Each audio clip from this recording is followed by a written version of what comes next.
Hi, I'm Hayley Boyd, Promotional Director and DJ at WLRA at Lewis University. Today I'm here with Molley Sender, the Administrative Director of Ravinia Steans Music Institute. Molley, thank you so much for taking the time out of your day to join me for this interview. Thanks so much for having me, Hayley. Of course. And so the first question I have is, I want to know more about your job. You're the Administrative Director. What do you do? So I and one other person, my operations manager, we're a two-person team, and we together run Ravinia Steans Music Institute year-round, which means that we handle the running of the actual program when musicians are here in the summer, as well as we complete all recruitment, off-season tours, and any other items that need to get done to prepare for the summer during the off-season. That's pretty cool. And I was reading about your program online, and I saw that RSMI expanded their programs by adding the program for singers in 1992 and the program for jazz in 2000. Why did RSMI choose to expand that program? Yeah, so we expanded in those directions because we just felt as though we started off with a chamber music program focused on, exclusively on young professional artists doing chamber music in piano and strings. And then it became apparent that there was a need for a sort of niche program to study art song in the voice world. There are a lot of programs out there that do things like opera or musical theater, but there wasn't sort of an intimate setting for a program focused exclusively on art song, which is almost like music set to poems and poetry, just with a singer and a pianist. And then as we sort of grew, we recognized that there was a need for young professional development in the world of jazz. And that came a mixture of ways. Some of it came from different donors and benefactors affiliated with the Ravinia Festival. They were asking for this. And some of it just came from observation of the necessity of there to be more of a outlet out there for musicians to have that would develop both skills as well as allow connection between colleagues in the jazz world. So that's where we went with that. All right. And, speaking of the jazz program, I saw that that program is a week long. Do you think that that's enough time for young musicians to get enough experience from that program? Yeah, it's a great question. So our program directors, the pianist Billy Childs and our bassist and program director Rufus Reed, they like the short amount of time on the program because it inspires a lot of creativity. I can tell you that the musicians are challenged quite a bit during that week because we ask them to compose entirely new works during their 1 week of time with us at Ravinia. So they come to us with a piece maybe started or an idea in mind, and then they have a week to work on it with colleagues and the direction of their program directors and the faculty, and they actually premiere the piece at the end of their week with us on the Ravinia stage. So that shortened amount of time really encourages a lot of creativity, and they even sort of like the crunch. We always get to a point where one of the fellows is up until 3 o'clock in the morning working on a piece, but they like what that inspires because it really does bring about quite a bit of creativity, new ideas, great compositions. We also extended the jazz program by a week, though it's a different program.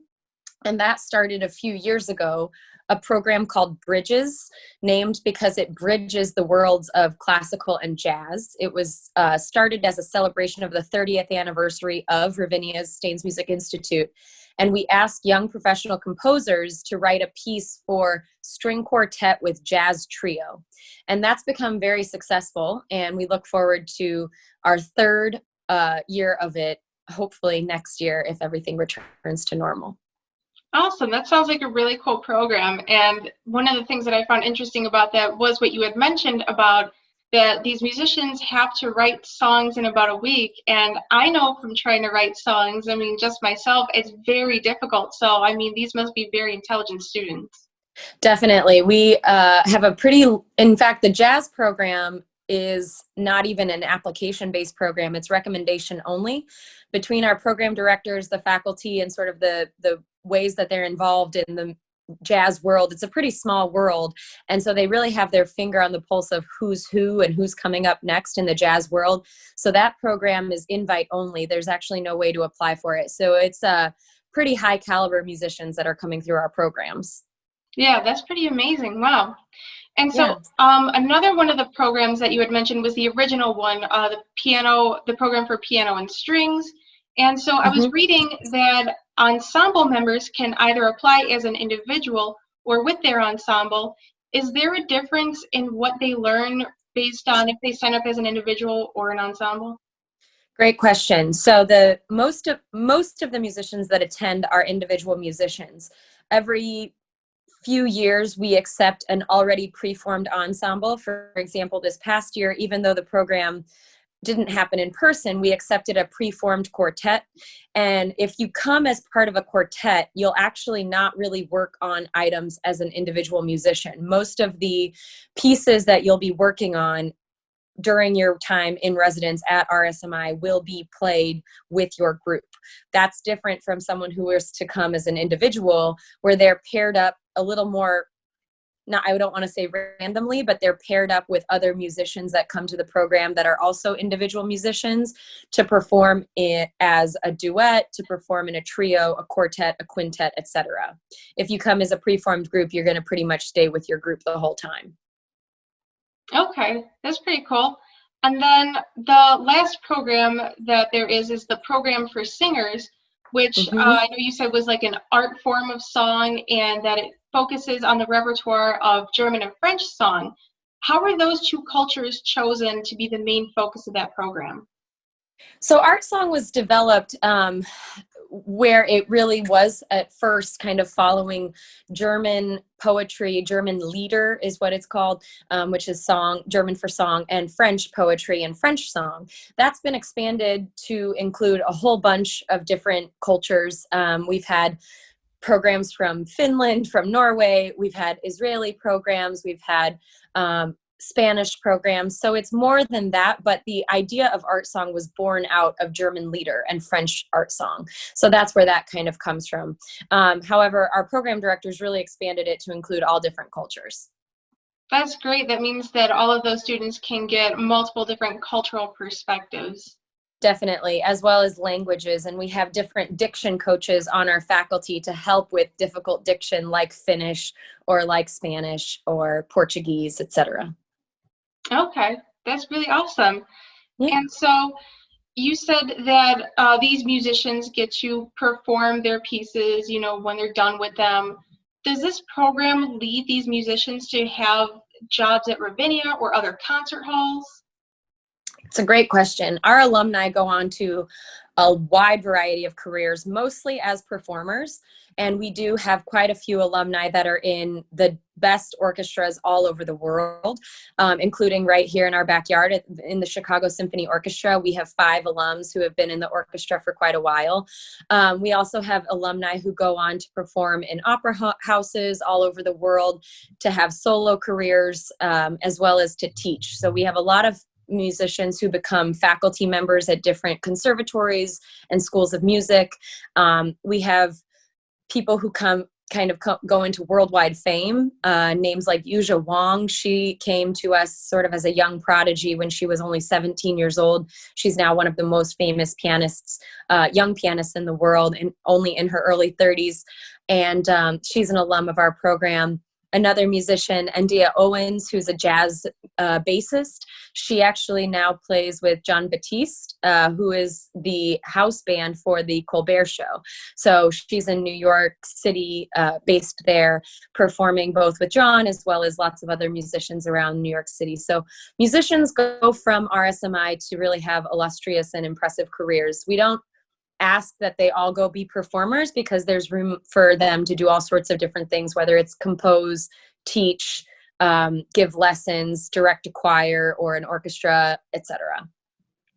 That's awesome. It sounds like they're very successful no matter what they do. I mean, especially with having RSMI on a resume, I think that, kind of brings a higher standard to that individual. Definitely. They're high caliber when they come to us, and then they pretty much stay that way for the rest of their careers. That's cool. And so Final question, besides, being able to have this on a resume, what are the overall benefits for the musicians once the program is over? Sure. We have a great track record of inviting alumni back to perform on Ravinia's stages. Of course, Ravinia is a large festival. We have the Martin Theater, as well as smaller hall, Bennett Gordon Hall, as well as, of course, our great big pavilion stage. And we have invited many alums from all different years to come back and perform either as part of the orchestra. Sometimes they come back with a different band, sometimes as a soloist or with a quartet or a quintet.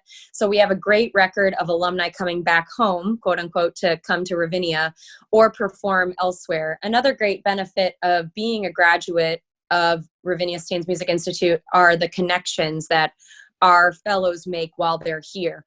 The one big goal of RSMI is that the musicians are going to meet those that are going to be influential in their realm, in the world of music, for hopefully the rest of their lives. So they meet one another here, and then they're going to continue to be in one another's circles, and they get to be here, meet incredible faculty who can help them get to the next level, as well as meet their colleagues who are going to kind of grow up in the field with them.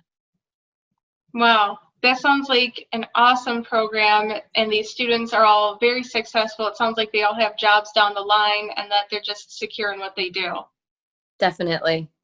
They're very incredible, accomplished professionals, and we're lucky to get them when we do, because it's a special time where they're not quite in college. A lot of them are either finishing up the conservatory, maybe in a master's program, or sort of trying to find the next step, but they're also not quite into their solid careers professionals. So we like to fill in that gap for young professionals where they get some guidance. They get some great connections to Ravinia family and benefactors, people who are going to support their careers for the rest of their lives, as well as the chance to sort of grow and develop with people who are in the same boat as they are. That's great. Molly, thank you for being generous with your time. I really enjoyed learning about what these programs have to offer. Thanks so much for asking me, Hayley. It's been great.